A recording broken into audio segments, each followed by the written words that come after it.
Hey everyone, Saintsfan back again with another GTA 5 Q&A video, and today we're going to be answering some really awesome questions that you guys submitted to me. As always though, before we do hop in, if you do want to ask your own question, just go on Twitter, use the hashtag AskSaints, really easy to do, and I'd appreciate it if you could drop the video a like if you do end up enjoying it. So the first one, the one that I'm sure everyone is wondering, Brendan asks, what is the best way to make money at the moment? So this isn't going to be a money guide, but I'm just going to talk about a few things. One, at least today only on Halloween, Rockstar are doing a double GTA Money and RP playlist featuring classic horror modes such as Slasher, Beast vs. Slasher, and Come Out to Play. It's only available today, but considering those are probably the most fun adversary modes, you can rack up a ton of money. I've seen a lot of people over the past few days get a lot of money, like hundreds of thousands of dollars from the Lost and the Damned adversary mode. And whether or not you like it, if you think it's unbalanced, unfair, that's your opinion. But usually these adversary modes do pay out a decent amount of money when they have double money. I'm guessing that's because Rockstar want people to actually play these adversary modes. But yeah, at least today, and then I think for the next few days, Lost in the Damned will still be double money. But today, you'll have an actual fun adversary mode playlist to get a lot of money from. Apart from that though, other ways, I mean, look, I've made tons of money guides in the past. You can go watch those. It's basically not changed. I mean, if you guys want me to, if there's enough people in the comments that would like to see a more up-to-date money guide, I will definitely do one. But just stick with VIP missions, the Headhunter, and the Sightseer missions. Those are some of the best and easiest ways to make money, especially if you have a buzzard. You can do that super simple, and I'm pretty sure you can even do those in invite-only lobbies. In terms of other stuff, I mean, the warehouse business, that's still a great way. It is a little bit challenging because you do have to do it in public lobbies, and people will probably grief you. The biker DLC, selling cocaine warehouses, I've still seen people glitch their warehouse or their businesses to sell like $1, $2, $3 million. So if you have one of those businesses, keep at it, because maybe one day you'll get lucky and you'll get that glitch, and then you get $3 million instead of only 400-something thousand. And then the last thing, heists. I mean, there's a glitch which still has not been patched. And I'm not going to go through it because I know Rockstar don't like their glitches and all that, but I'm sure if you just Googled the Pacific Standard heist, whatever the last heist name is, and then glitch, it's super simple, and you can get a ton of money. It's basic. You basically repeat the last setup, like the last, or like not the setup, but the last mission where you get the millions of dollars. You basically repeat that over and over again. There's no cooldown. So those are some ways you can make some money. Again, I'm not going into super detailed methods or strategies. If you want me to do that, just let me know in the comments. Next question from Bent. Do you think Rockstar will release more vehicles that don't fit / belong in GTA like the Shitaro? And that kind of ties in with Richie's question. The Tron bike is coming into GTA, so do you think they'll include more vehicles from movies? And I never thought about it that way. Initially, I thought of it like the first question, just in that, is Rockstar ever going to add some crazy vehicles? But I would like to see some movie-esque vehicles. I mean, one in single player, which God knows why it's not in online. I mean, I guess it has weapons and stuff, but the JB700 with all of the cool little features that it can do. Why isn't that in the game? You know, there's some other crazy vehicles, so that's one that's already in GTA. They could easily switch it over. As for other movie vehicles, though, I'm sure they can't, like, take 100% just because of copyright, and Rockstar don't have the rights to, but like the Tron bike, they could tweak some things and make it fit, and I would definitely like to see stuff like that in GTA Online. I mean, I don't know what movies specifically. If you guys have any ideas on that topic, let me know in the comments as well, but that's something I would like to see. Maybe even a movie DLC. That was one of the DLC concepts that people came up with, you know, years ago when the game first came out, and I still would like to see that because there's some really awesome clothes, some really awesome cars, weapons that you can get, you know, specifically from certain movies and certain TV shows. Next up, Mitch, Red Dead themed DLC for GTA next year.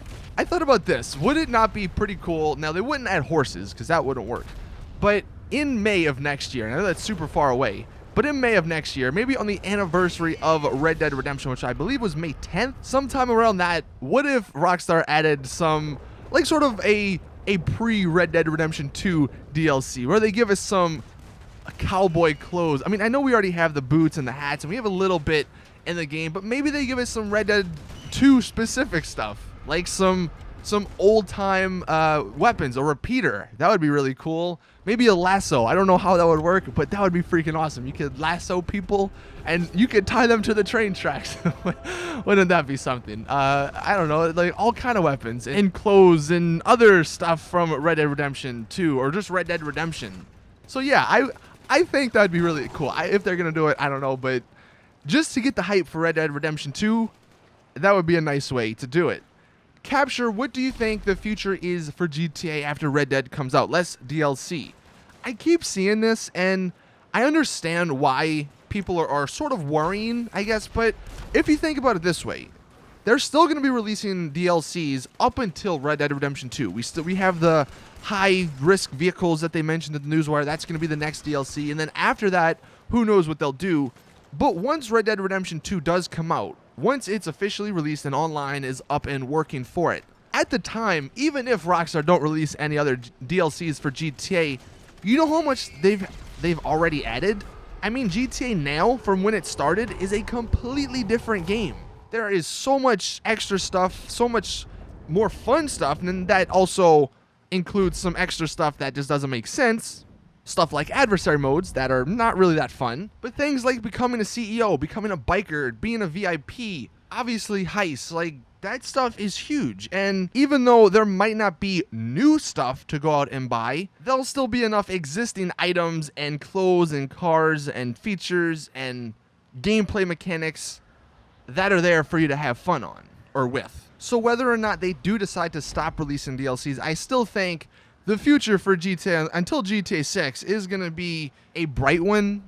They're still going to update it. If mods come out, I'm sure they'll still fix that.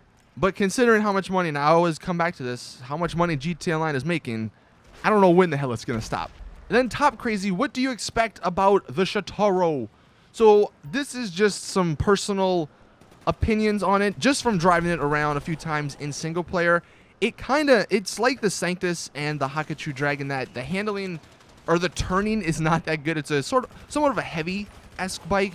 It is really fast, though. I don't know, because I have not done an official speed test, if it's faster than the Hakachu Drag.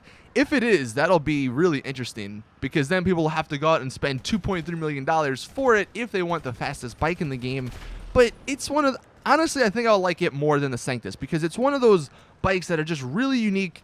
I love the lights on it. The engine sound when you start it up is so awesome, too. Having it in addition to those outfits that they're going to be adding to online, it'll just be something fun, and that's what I'm looking forward to. Just some new, fresh, fun experiences in online, and I think that bike will definitely deliver on those. And then the last question from Cash, what is your opinion on the new adversary mode, Lost and Damned? In my opinion, it's pretty bad and isn't fun at all to play. So I played a little bit of it yesterday, just because I needed some money on the PC.